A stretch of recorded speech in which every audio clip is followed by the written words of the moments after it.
शर्वाधिपा सर्वदा सर्वः सर्वगतः शिवः शशिनिभः श्रीशंकरः पातु माम्। वंदे देव उमापतिं सुरगुरुं वंदे जगत्कारणं वंदे पन्नगभूषणं मृगधरं वंदे पशूनां पतिं वंदे सूर्य शशांक बंधिनयनं वंदे मुकुंद प्रियं वंदे भक्तजनाश्रयं च वरदं वंदे शिवं शंकरं चाञ्चल्यारुणलोचनां चितकृपां चन्द्रार्कचूडामणिं चारुसुमेरुमुखां चराचर जगत् संरक्षणीं सत्पदां चंचक चंपकनाशिकाग्रविलसन् मुक्तामणिरञ्जितां श्रीशैलस्थलवासनीं भगवतीं श्रीमातरं भावये।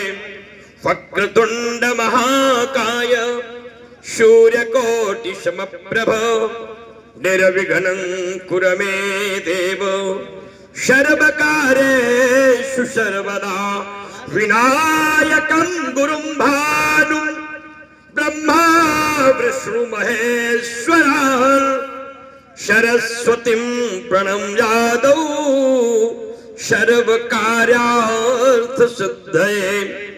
अखिलाधिखिल अखिल ब्रह्मांड ने अकारण करुणा वरुणालय सर्वाधिष्ठात्मा परम पिता परमात्मा भगवान देवादिदेव आदिदेव महादेव भगवान महाकाल के अनुग्रह से संसार जगत के प्राणियों के जीवन में यशः कीर्तिश्च लक्ष्मीश्च धनम विद्या चक्रणी की स्थिति का सुखानुभूत जीवन में यदा कदा प्राप्त होते हैं। आप सब जिस मांगलिक जीवन की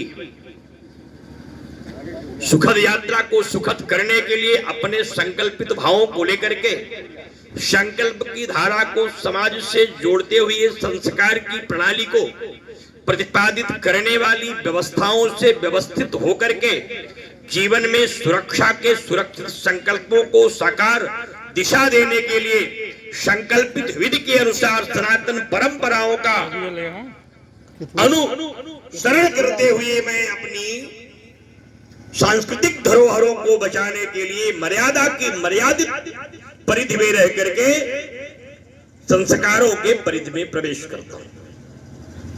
16 संस्कारों से आभूषित यह मानवीय जीवन का विलक्षण व्यक्तित्व अब तो बहुत सारे संस्कारों को जानता ही नहीं।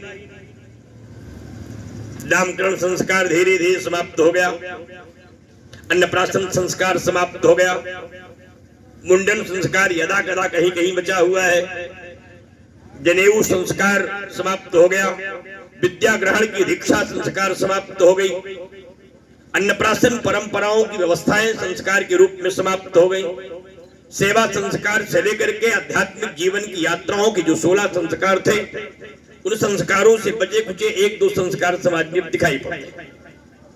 उन संस्कारों में विवाह उत्सव के भी मांगलिक जीवन की एक बड़ी शिखर परंपरा रही है।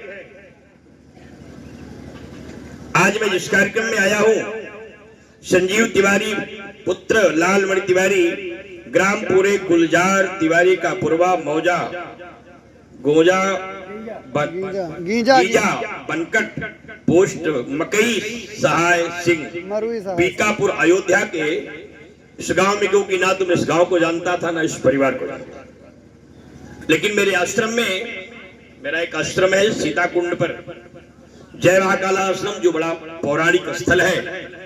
उस आश्रम के पुजारी हैं श्री विनोद तिवारी जी, जो इस परिवार से जुड़े हुए हैं।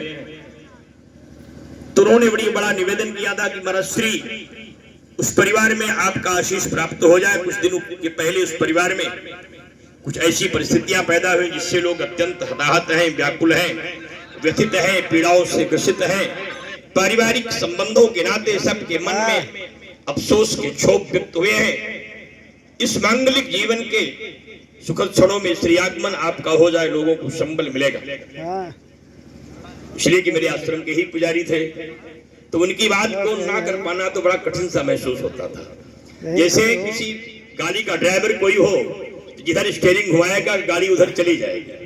वैसे आश्रम के 2-3-4 पार्षद ऐसे होते हैं, वहां का जो पुजारी होता है, वहां का जो सेवक होता है, वहां का जो साधक होता है और वहां का जो भक्त होता है, उनकी भावनाओं का आश्रम में बड़ा महत्व होता है। उस परंपरा के अनुसार जब मैं यहाँ आया तो लोगों ने मुझे अपनी सेवा में प्रवेश करते हुए उन्होंने भारतीय संस्कृति का परिचय दिया, माल्यार्पण करके अभिनंदन किया।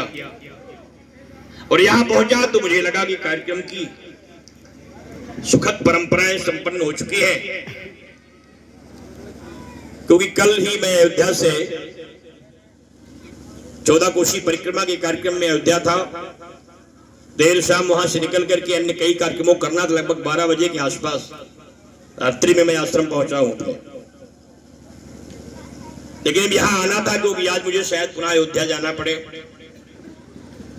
तो ऐसी स्थिति में समय का थोड़ा सा अंतर हुआ। मुझे जिस समय आना था उस समय तो मैं आपके बीच में नहीं जा पाया।